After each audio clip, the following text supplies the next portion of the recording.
Ruth, chapter 1.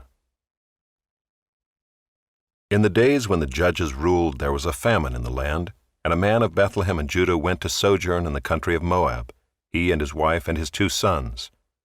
The name of the man was Elimelech, and the name of his wife Naomi, and the names of his 2 sons were Mahlon and Chilion. They were Ephrathites from Bethlehem in Judah. They went into the country of Moab and remained there. But Elimelech, the husband of Naomi, died, and she was left with her 2 sons. These took Moabite wives. The name of the one was Orpah, and the name of the other Ruth. They lived there about 10 years, and both Mahlon and Chilion died, so that the woman was left without her 2 sons and her husband. Then she arose with her daughters-in-law to return from the country of Moab, for she had heard in the fields of Moab that the Lord had visited his people and given them food. So she set out from the place where she was with her 2 daughters-in-law, and they went on the way to return to the land of Judah. But Naomi said to her 2 daughters-in-law, "Go, return each of you to her mother's house. May the Lord deal kindly with you, as you have dealt with the dead and with me. The Lord grant that you may find rest, each of you in the house of her husband." Then she kissed them, and they lifted up their voices and wept. And they said to her, "No, we will return with you to your people." But Naomi said, "Turn back, my daughters. Why will you go with me? Have I yet sons in my womb, that they may become your husbands? Turn back, my daughters, go your way, for I am too old to have a husband. If I should say I have hope, even if I should have a husband this night and should bear sons, would you therefore wait till they were grown? Would you therefore refrain from marrying? No, my daughters, for it is exceedingly bitter to me for your sake that the hand of the Lord has gone out against me." Then they lifted up their voices and wept again. And Orpah kissed her mother-in-law, but Ruth clung to her. And she said, "See, your sister-in-law has gone back to her people and to her gods. Return after your sister-in-law." But Ruth said, "Do not urge me to leave you or to return from following you, for where you go, I will go, and where you lodge, I will lodge. Your people shall be my people, and your God my God. Where you die, I will die, and there will I be buried. May the Lord do so to me, and more also, if anything but death parts me from you." And when Naomi saw that she was determined to go with her, she said no more. So the 2 of them went on until they came to Bethlehem. And when they came to Bethlehem, the whole town was stirred because of them. And the women said, "Is this Naomi?" She said to them, "Do not call me Naomi. Call me Mara, for the Almighty has dealt very bitterly with me. I went away full, and the Lord has brought me back empty. Why call me Naomi, when the Lord has testified against me, and the Almighty has brought calamity upon me?" So Naomi returned, and Ruth the Moabite her daughter-in-law with her, who returned from the country of Moab. And they came to Bethlehem at the beginning of barley harvest. Chapter 2. Now Naomi had a relative of her husband's, a worthy man of the clan of Elimelech, whose name was Boaz. And Ruth the Moabite said to Naomi, "Let me go to the field and glean among the ears of grain after him, in whose sight I shall find favor." And she said to her, "Go, my daughter." So she set out and went and gleaned in the field after the reapers, and she happened to come to the part of the field belonging to Boaz, who was of the clan of Elimelech. And behold, Boaz came from Bethlehem, and he said to the reapers, "The Lord be with you." And they answered, "The Lord bless you." Then Boaz said to his young man who was in charge of the reapers, "Whose young woman is this?"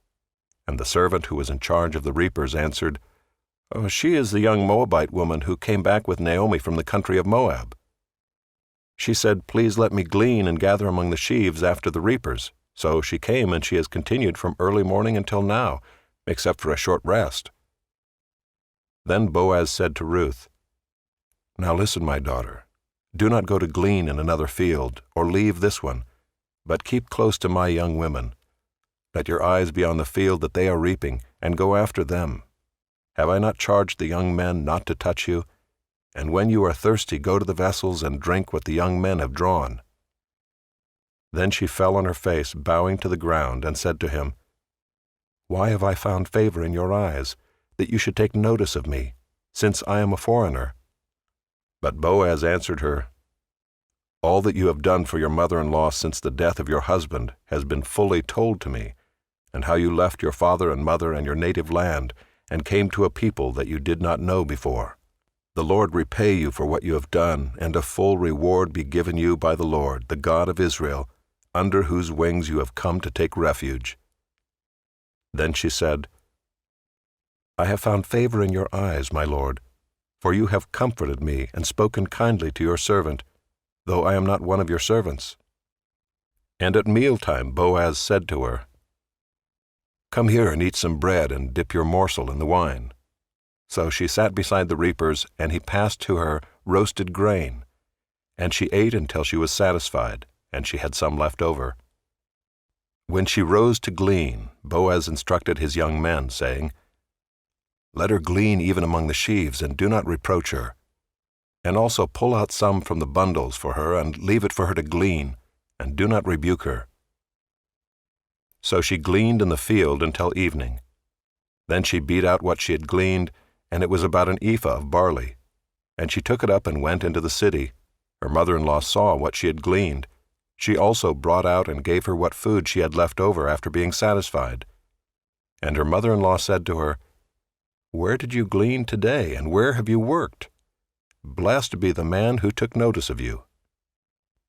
So she told her mother-in-law with whom she had worked, and said, "The man's name with whom I work today is Boaz."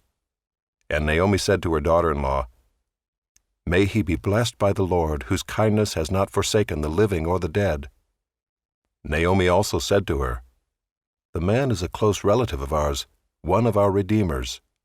And Ruth the Moabite said, "Besides, he said to me, 'You shall keep close by my young men until they have finished all my harvest.'" And Naomi said to Ruth her daughter-in-law, "It is good, my daughter, that you go out with his young women, lest in another field you be assaulted." So she kept close to the young women of Boaz, gleaning until the end of the barley and wheat harvests, and she lived with her mother-in-law. Chapter 3. Then Naomi her mother-in-law said to her, "My daughter, should I not seek rest for you, that it may be well with you? Is not Boaz our relative, with whose young women you were? See, he is winnowing barley tonight at the threshing floor. Wash, therefore, and anoint yourself, and put on your cloak and go down to the threshing floor, but do not make yourself known to the man until he has finished eating and drinking. But when he lies down, observe the place where he lies. Then go and uncover his feet and lie down, and he will tell you what to do." And she replied, "All that you say I will do." So she went down to the threshing floor and did just as her mother-in-law had commanded her. And when Boaz had eaten and drunk, and his heart was merry, he went to lie down at the end of the heap of grain. Then she came softly and uncovered his feet and lay down. At midnight the man was startled and turned over, and behold, a woman lay at his feet. He said, "Who are you?" And she answered, "I am Ruth, your servant. Spread your wings over your servant, for you are a redeemer." And he said, "May you be blessed by the Lord, my daughter.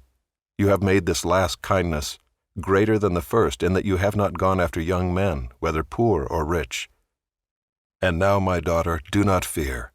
I will do for you all that you ask, for all my fellow townsmen know that you are a worthy woman. And now it is true that I am a redeemer, yet there is a redeemer nearer than I. Remain tonight, and in the morning, if he will redeem you, good, let him do it. But if he is not willing to redeem you, then as the Lord lives, I will redeem you. Lie down until the morning." So she lay at his feet until the morning, but arose before one could recognize another. And he said, "Let it not be known that the woman came to the threshing floor." And he said, "Bring the garment you are wearing and hold it out." So she held it, and he measured out 6 measures of barley and put it on her. Then she went into the city.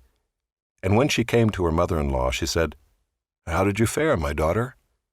Then she told her all that the man had done for her, saying, "These 6 measures of barley he gave to me, for he said to me, you must not go back empty-handed to your mother-in-law." She replied, "Wait, my daughter, until you learn how the matter turns out, for the man will not rest, but will settle the matter today." Chapter 4. Now Boaz had gone up to the gate and sat down there, and behold, the Redeemer, of whom Boaz had spoken, came by.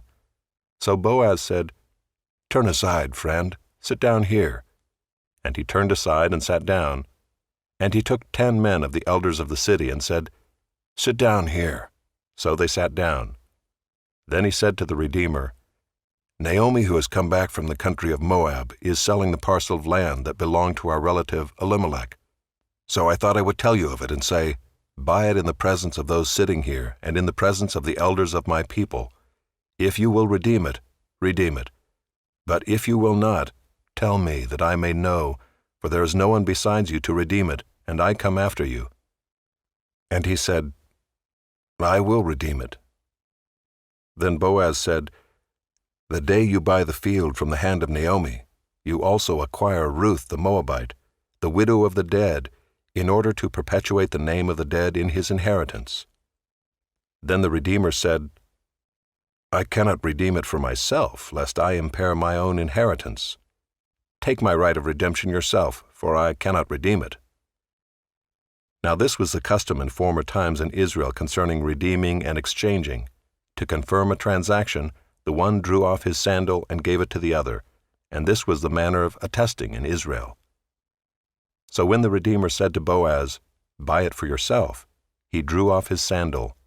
Then Boaz said to the elders and all the people, "You are witnesses this day that I have bought from the hand of Naomi all that belonged to Elimelech, and all that belonged to Chilion and to Mahlon. Also Ruth the Moabite, the widow of Mahlon, I have bought to be my wife, to perpetuate the name of the dead in his inheritance, that the name of the dead may not be cut off from among his brothers, and from the gate of his native place. You are witnesses this day."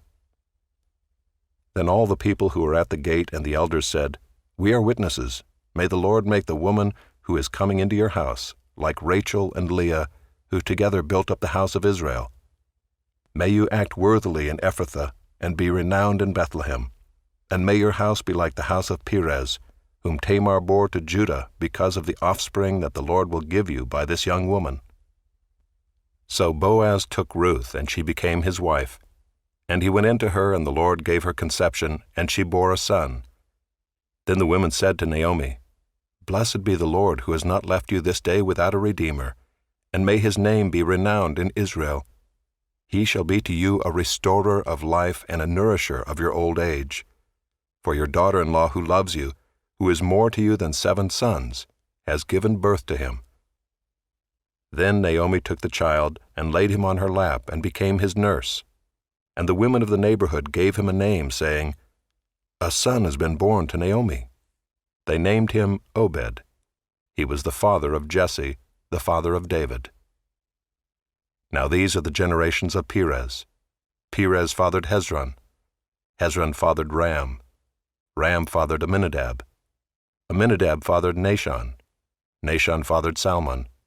Salmon fathered Boaz. Boaz fathered Obed. Obed fathered Jesse.